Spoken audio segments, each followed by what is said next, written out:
Welcome to another broadcast from mindyourhealthcast.com. It's nice to have you here again if you've shown up again. And if not, shame on you. You're going to miss some very good information. And those of you who have chosen to watch, we're going to add another piece of the big puzzle to human illness and health.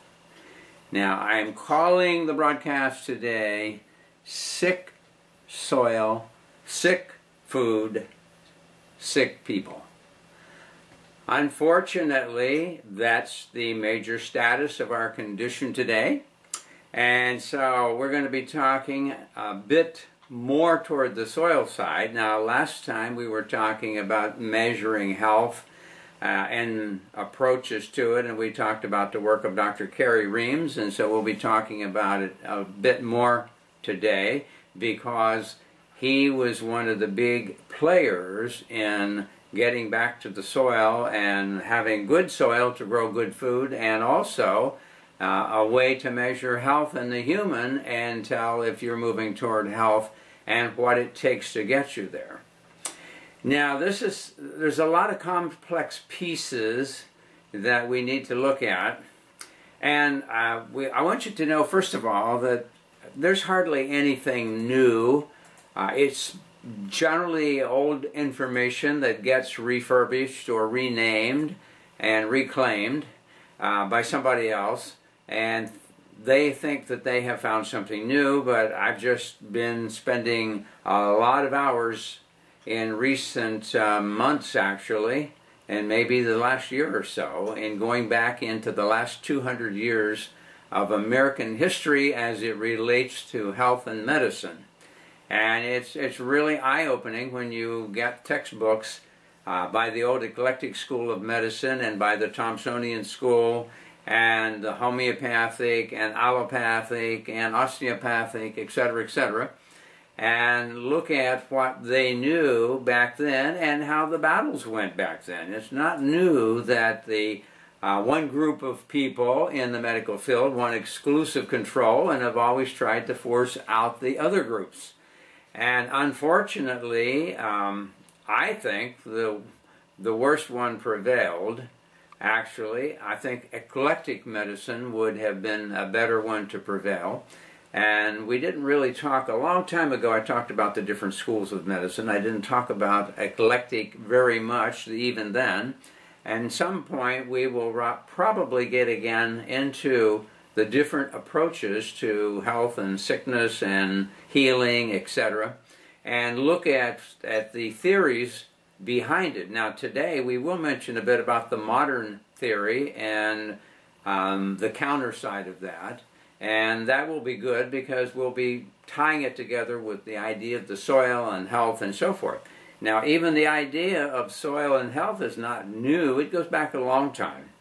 The French have done research over many years, and they had produced a group of studies that showed that there was a direct relationship between the soil condition and health, and they wrote, at least one of the researchers wrote a book called Soil, Grass, and Cancer.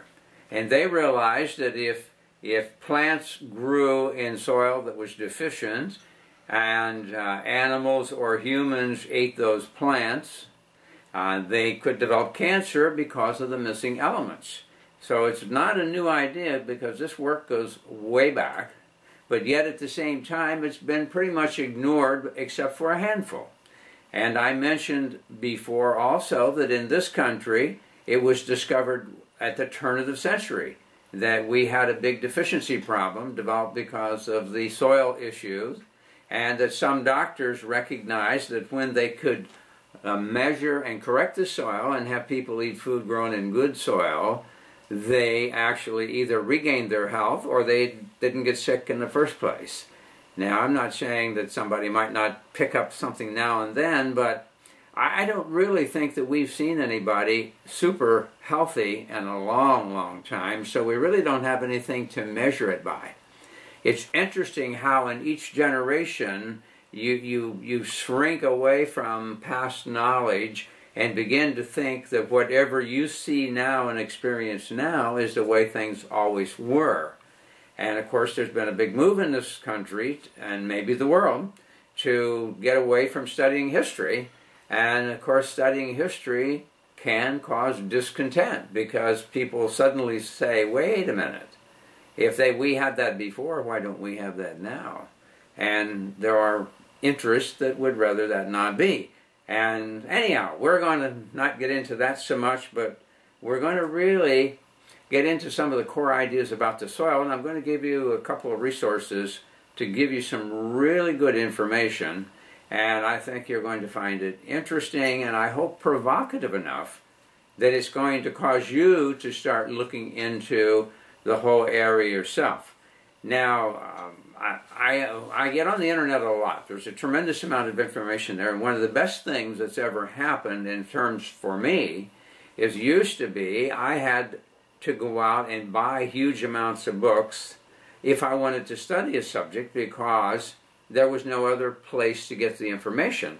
Usually local libraries never carried any of the information that I wanted.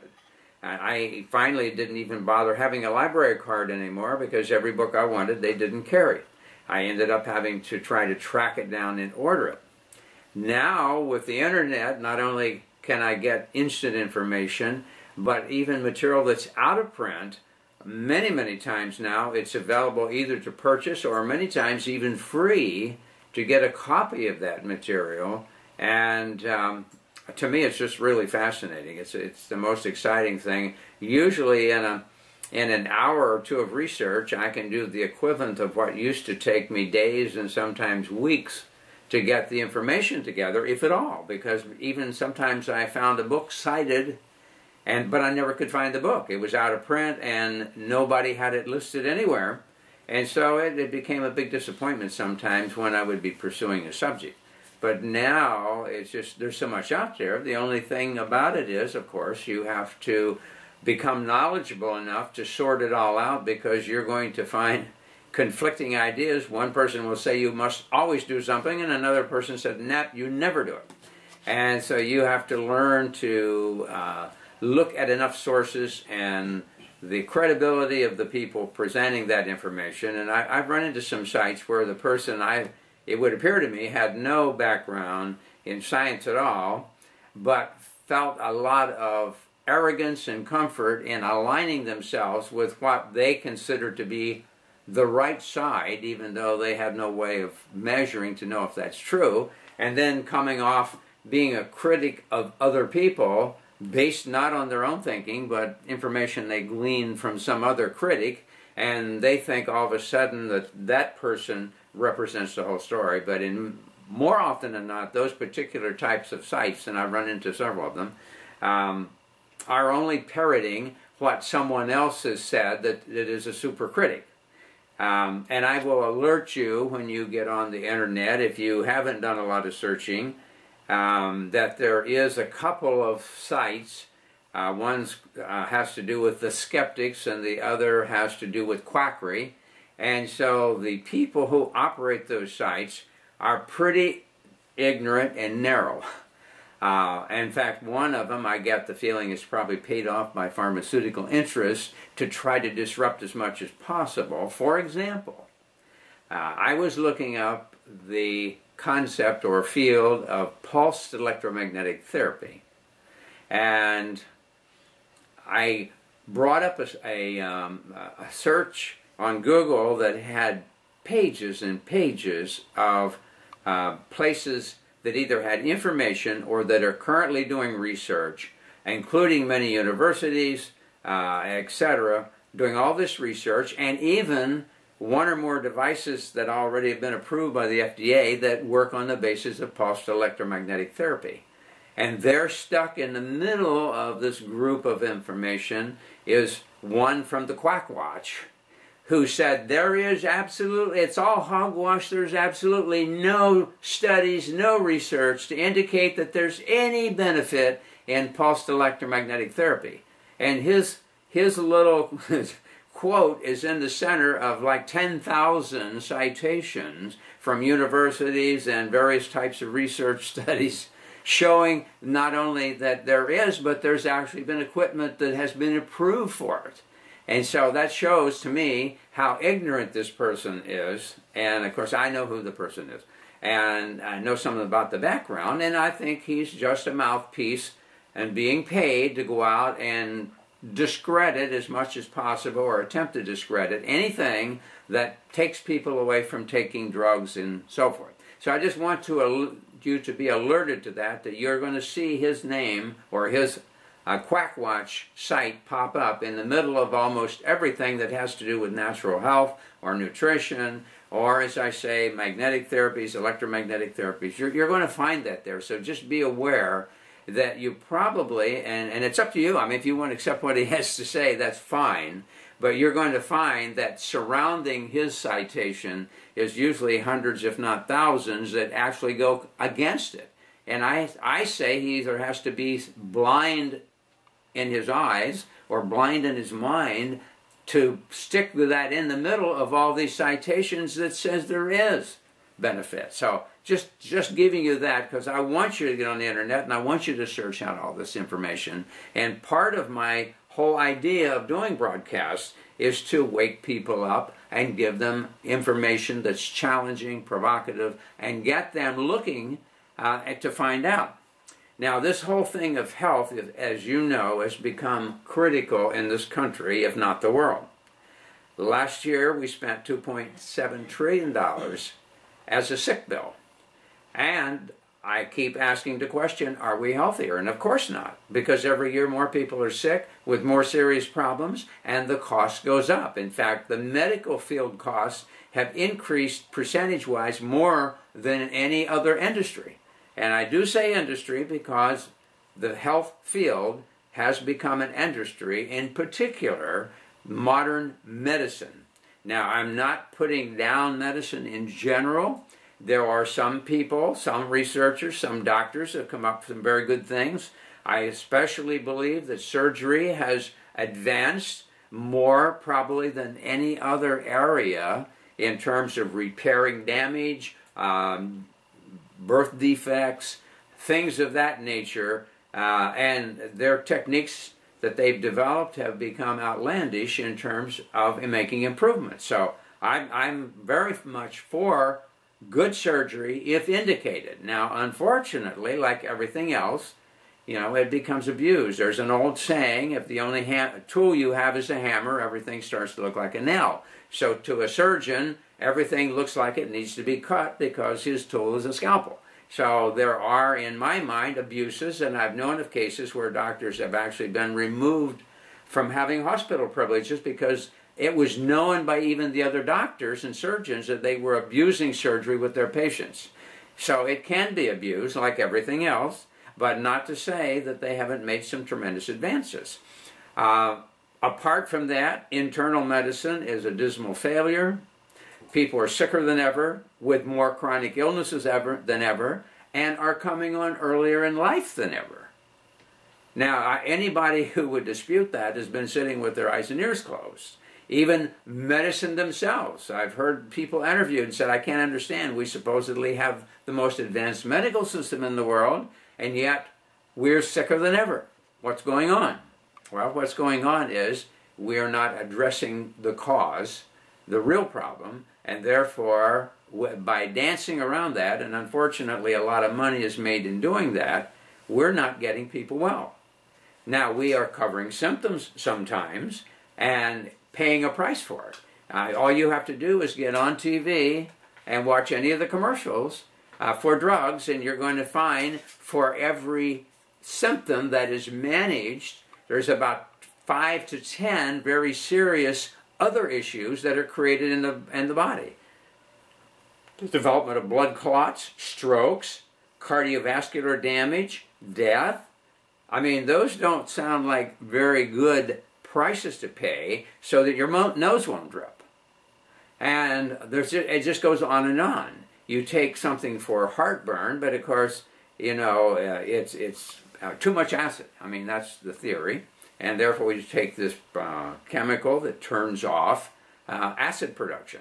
But of course, once you do that, you cannot break your proteins down. You become protein deficient. all the enzyme systems in your body can't work right, the hormones can't work right.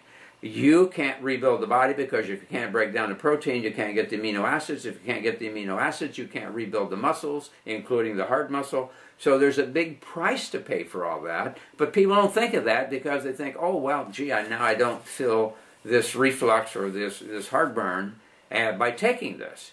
But they tend to ignore, and I almost call it selective vision and selective hearing. You hear the benefit, but you kind of ignore all the downside. And so I personally don't believe you have to do that. I've reached 75 years in my life, and I'm in pretty good health compared to the people that I see that come in as patients that are 30, 40, and 50 years old who can hardly function. And I know there's a reason for that, and a lot of it has to do with what I have learned about being healthy and the fact that in the early part of my life I started out healthy, eating healthy food, which gets us to the subject that we're really talking about. Now, I have to throw all this other stuff in because that's part of wake up. Look and see what's happening. Don't depend on somebody else when your life and health is at stake. You look at it yourself. And so I'm always giving you information. Go look at it. Don't take my word for it. I want to provoke you with what I say, but I want you to go look it up yourself. And I want you to reach your own conclusion. And then if you do or don't get healthy, it's in your hands. You've made the choices. Now, you always are going to find extremes in everything, extremes of comment. Sometimes it's speaking in hyperbole, if we get into talking about language and how we use language. Sometimes someone will make an exaggerated statement to be demonstrative about a point they're trying to make. But they may not, in essence, mean, oh yes, this is absolute. If you do this, you'll be perfectly healthy for the rest of your life and nothing will ever happen again.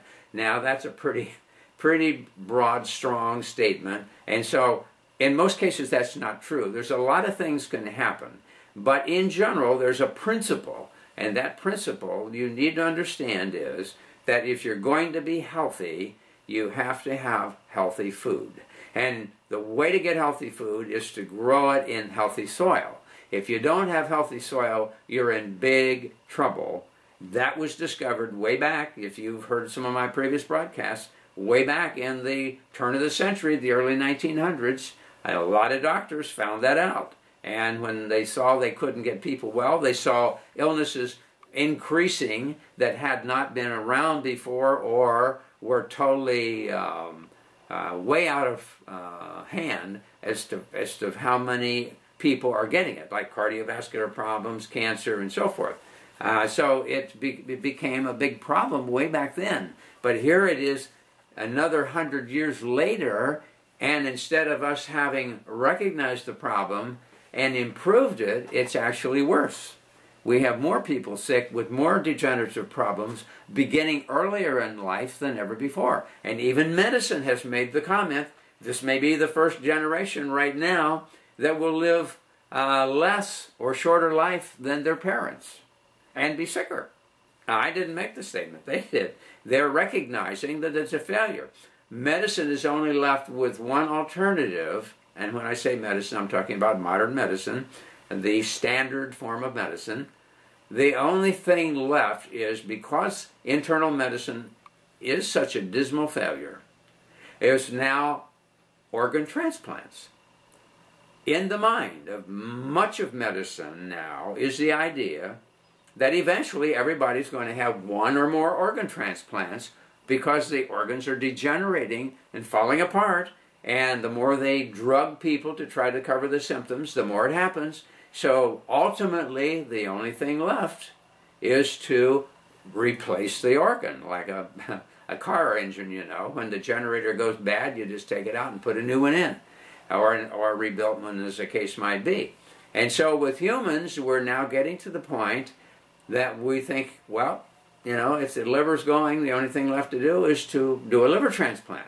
Now, of course, most people think nothing to it. You go in, they cut out the old liver, they plug in a new one, and you live happily ever after. Well, it isn't quite like that in a lot of ways, both in money and the things you go through to make that happen. And if it works anyhow. And of course, then there's the second problem, and it is there's not enough organs to go around. So now, as I mentioned before, we have the xenotransplantation problem. And so that means organs from a different species, such as a strain of pigs that they're working on to take organs from. Now, you still will reject them, but not as fast and as strongly as the problem is now with pig tissue. So eventually they're hoping to modify the pig genetic enough that it won't be immediately rejected, and then they can give you all the rejection drugs and you'll be able to keep it in for a while. But a tremendous cost. If you're talking about the first year, anywhere from $500,000 to $1 million to get an organ transplant with everything that goes with it, that's not cheap. And only $5,000 a month to keep it in until you die, which is not bad. And the people who can't pay that, guess what? They don't get the organ, because that organ is going to bring in more money in somebody who has the money to keep paying the $5,000 a month. And I know that's true. I mentioned it before. Go back and watch my my broadcasts on organ transplants and so forth. We covered a lot of that, and there's a lot about it.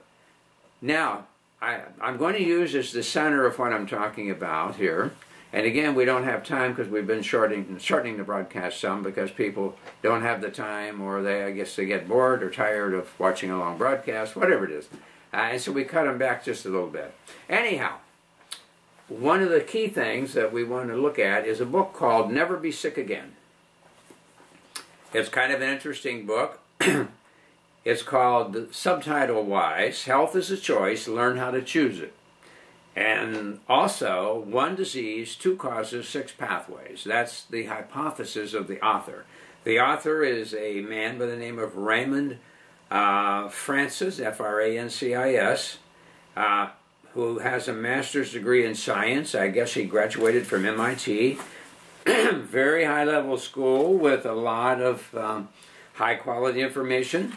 And so he makes some interesting comments in this book, and when he says never be sick again, I think he pretty much believes that. And the reason he wrote the book is because he had his own health crisis. He starts out by saying, I was too sick to leave my bed. In fact, I was too weak even to lift my head from the pillow. At age 48, at the peak of an international business career, I found myself on the brink of death. I lost 40 pounds from an already thin frame. I looked skeletal, my vital signs were failing, and my doctors expected me to die. Now that's the condition he found himself in. And he says, I chose to live. I say chose because on my own, relying on my knowledge of biochemistry and my determination not to die, I saved my own life. I took some fairly simple steps, but almost all disease, but I took one profound leap. I made a powerful discovery. Almost all disease can be prevented or reversed.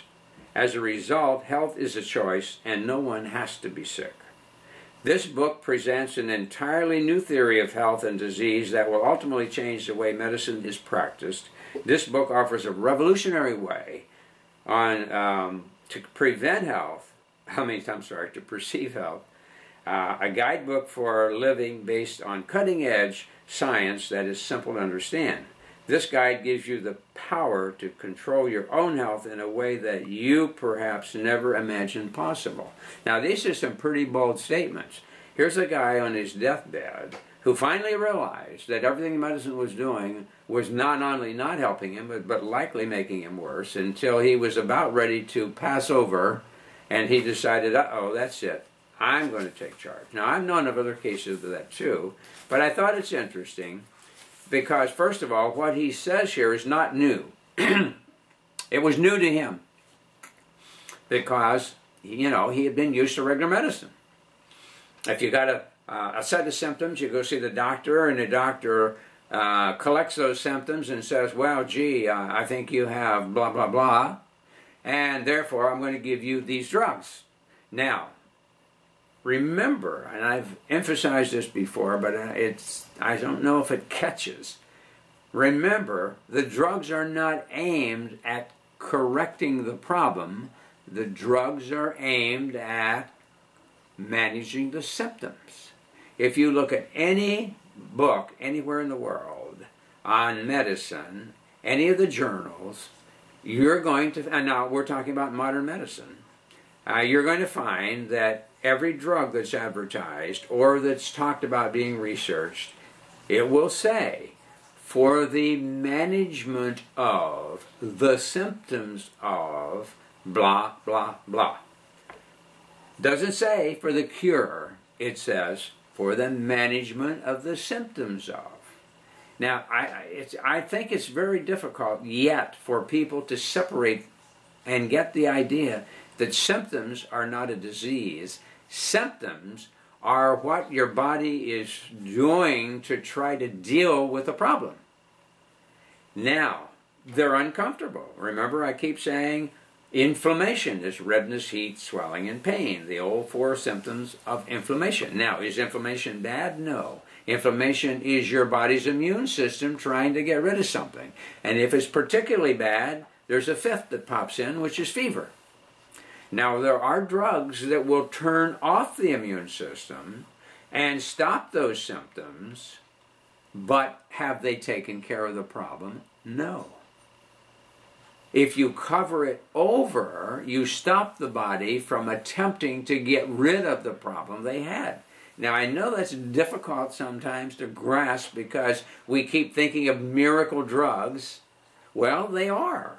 They're a miracle that they can turn off the symptoms in your body and give you some comfort, while at the same time your body is getting sicker and going downhill.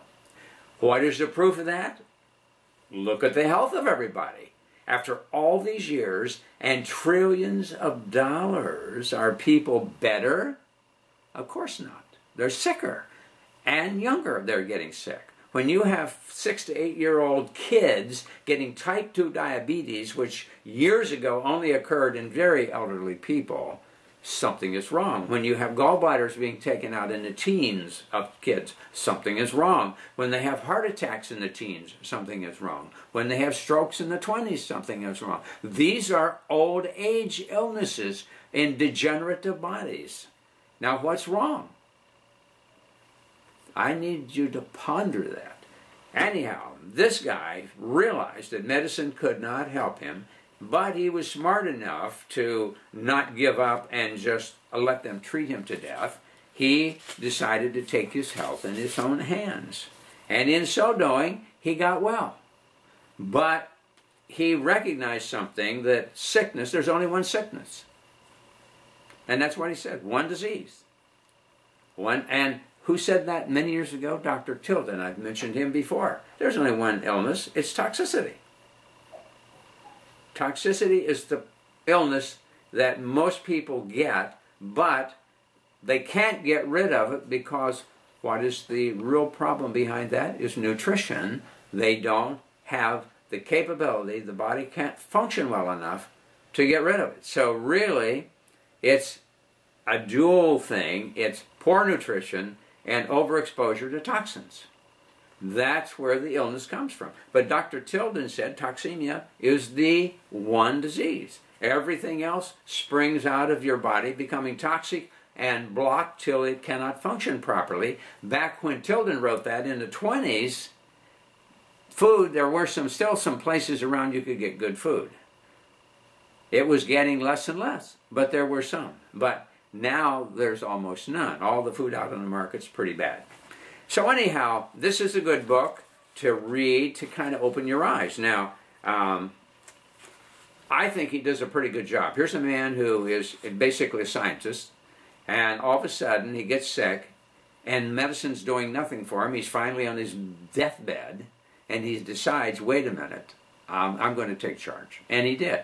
And in the process, he not only got an education, but he got well. And so there's a lot of good chapters in here. And I think there's some good quotes from someone like Roger J. Williams, PhD. He wrote a book called Nutrition Against Disease. He also wrote Biochemical Individuality. He was a researcher, and he's actually, if I recall, the discoverer of vitamin B5, pantothenic acid. And he made this statement: the most basic weapons in the field against disease are the most ignored by modern medicine. The numerous nutrients the cells of our bodies need. If our body cells are ailing, as they must be in disease, the chances are excellent that it is because they are being inadequately provisioned, meaning not getting the right nutrition. And pretty good comment. Also, I thought this was pretty good, and this actually reverbs what I have said over and over and over, and when we've talked about homotoxicology. Our society's current understanding of disease is based on the concept of symptomatology. Symptomatology is about focusing on identifying and categorizing symptoms, in other words, the effects produced by disease. In this manner, doctors supposedly can differentiate one disease from another because the entirety of modern medicine and everything we have ever learned about disease is based on symptomatology. The concept of only one disease may seem unacceptably simplistic. Actually, the symptomatology concept is the flawed one. Symptomatology is based on a fundamental misconception, one held by virtually all medical establishments in Western society. The misconception is that thousands of different diseases exist, each with different symptoms, causes, and treatments. This misconception stems from the many different ways the cells can malfunction, and therefore the thousands of different symptoms that can be produced. The modern medical treatment of almost all disease focuses on the management of these symptoms, the effects of disease, rather than eliminating the causes, which are deficiency and toxicity. If you want to get a good basic education, extremely good book, Never Be Sick Again. Health is a choice. Learn how to choose it. Very good material. Not too often I run into something that really strikes me big. This book did. Now, all that to say that getting back to the real core, we're getting back to the soil. Now, we don't have time to get into the whole thing about soil, but there's one book that can give you a good overview of many of the things that have been known and are known about soil and growing. This book is called The Secrets of the Soil. Nice book by Peter Tompkins and Christopher Bird. Now we'll have that on our book list. And they also wrote the book The Secret Life of Plants, which is also a very good book to read.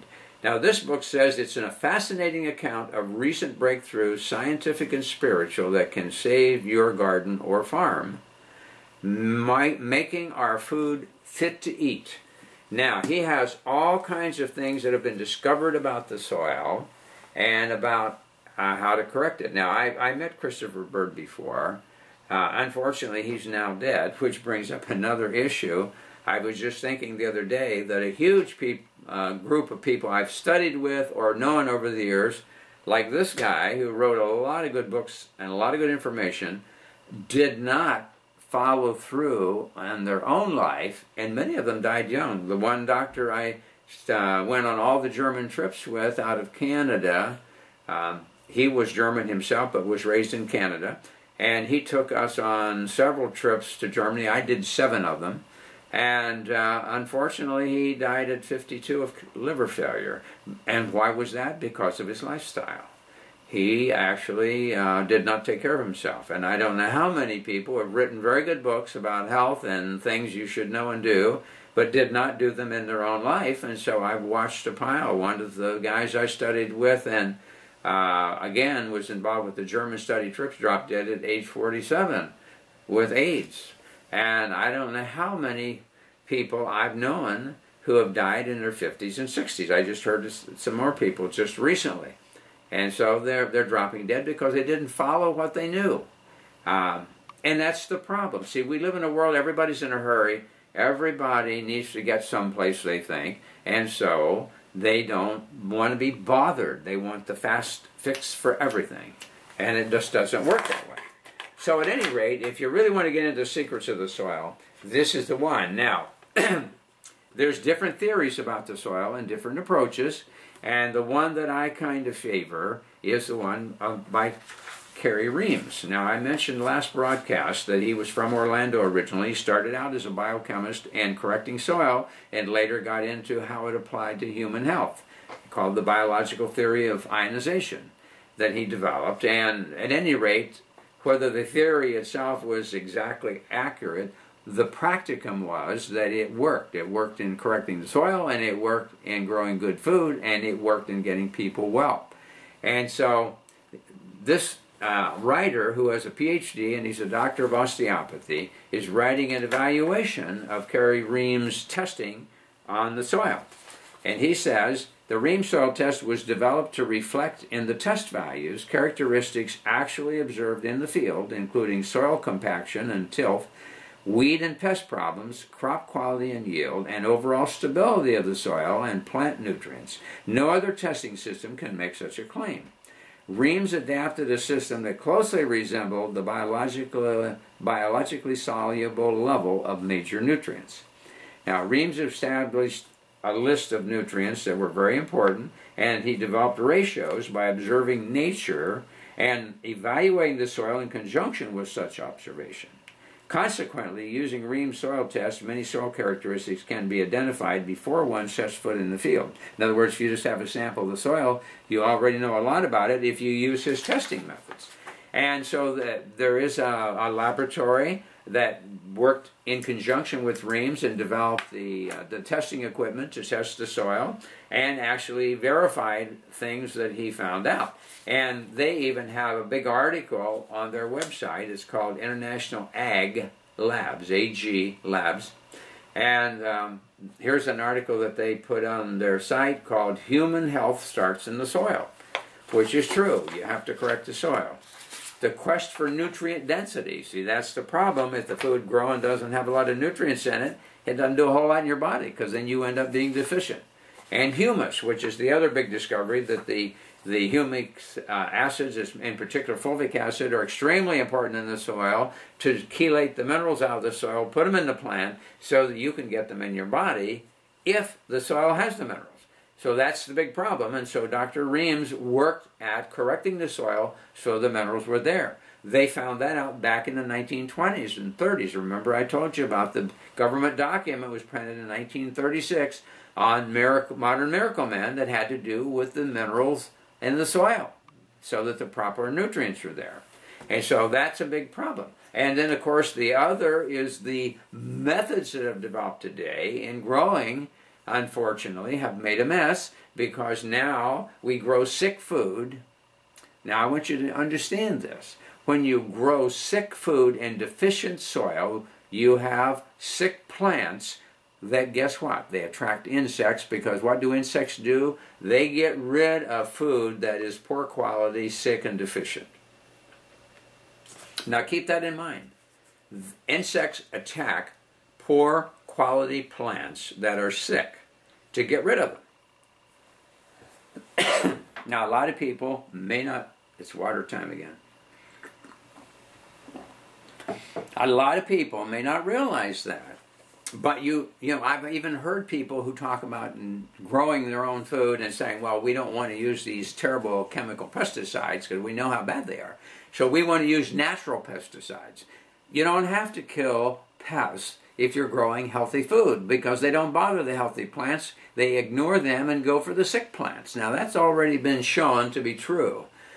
And so the soil has to be good to grow a good plant. So you just can't go out and take a piece of depleted soil and say, I'm not going to use any artificial fertilizers, I'm not going to use any artificial chemicals, and I'm going to grow myself some good food. Well, that doesn't work that way. Or I'm even going to do it organically. I'm going to, and there is a good book called The Organic Manifesto by Maria Rodell, which goes way back to the Rodell family. And it's true, organic growing is extremely good because it does not use the toxic chemicals to grow. However, it presumes that the soil has nutrients. And so I believe you have to use something like the Reams approach. Now, there are other approaches, and we're not going to get into all of it in detail, but you're going to find out a lot about it in the book called The Secrets of the Soil by Christopher Bird and Peter Tompkins. And there's a biodynamic agriculture. Some people talk about composting, and composting came out of the system of Rudolf Steiner, Dr. Rudolf Steiner out of Austria, which created biodynamic agriculture, which is also very good. And I think there's probably some way you might blend the two a bit, but it's beyond the scope of, and the technical side of it would be beyond what we want to talk about here.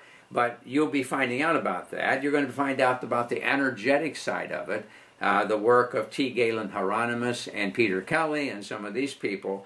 So you'll find out about a lot of that in the book. And we don't want to go into it in detail other than to point you in the direction that you need to look into it. Now, there's one other problem, and that is the seed sources you use to do your growing. And even though there's a lot of seed out there, there's a lot of it been ruined because it's been genetically modified. The GMO problem is a terrible problem, and here's a very good book you will want to get called Seeds of Deception, Exposing Industry and Government Lies About the Safety of Genetically Engineered Foods You're Eating. And the author is Jeremy M. Smith. A very good book, and what you're going to find out that in this country, there's been no testing on any adverse effects of GMO. The FDA's official statement was, we are going to presume that GMO foods are safe, and so we're not going to bother to test. I mean, that's basically their position, and they haven't. What research has been done has shown terrible effects. Now, just to give you an idea, one of the big companies that's trying to take control of the world food supply, because they want to genetically modify every type of food and patent it so you have to buy from them the seeds, and therefore they have control. And some of the things they're doing, if you think about it, they're talking and are doing something by genetically engineering a plant that it will produce a pesticide within the plant, and therefore insects won't bother it. Sounds great, except when you eat the plant, guess what? You're getting the pesticide that was genetically altered and put into the plant for their purposes, not yours. But then there's companies that don't really care whether you get rid of the insect problem because they sell pesticides and they want to make a fortune off of it. But in any case, if you're going to do your own growing, you've got two big problems. One is the soil and how to determine what you need in the soil. Number two is to test the quality of the plants. Now, we talked a little bit about that. We're going to be doing a lecture in the next month or so in my office on how you can do a simple test that can tell you whether the food you're buying has a lot of nutrients or not. And especially if you buy organic and pay a premium price and find that it has little or no nutrients, because it was grown in bad soil, that's not great. But secondly, it's very serious because in this country, it is not required that the company tell you that it's been genetically modified.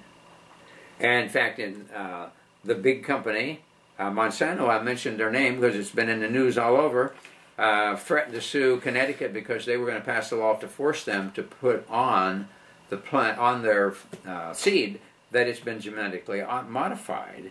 And so they said, we're going to tie you up. It's going to cost you a fortune in lawsuits if you try to force us to label GMOs. So at any rate, we have run out of time, but I think I've given you enough things to think about. And all of this is available. I mean, you can get on the internet and track it down. Track down Dr. Kerry Reams, his tests. And again, you're going to find the Quack Watch people who said it's all hogwash, pay no attention to it, he doesn't know anything about it, blah, blah, blah. But I know that it's not true because I've worked with it, and I haven't been doing a lot of growing, so haven't worked with the soil side of it, but I will be. I have some projects in mind that will involve that. But I do know the test in terms of humans to help them get to a healthier state is extremely good. And so I hope I've given you enough material to provoke you to get started looking at taking charge of your own health. Now remember what this guy says. He says you need to take charge. You never be sick again.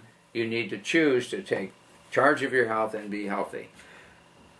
It was nice to be with you again. We hope to see you or hear from you.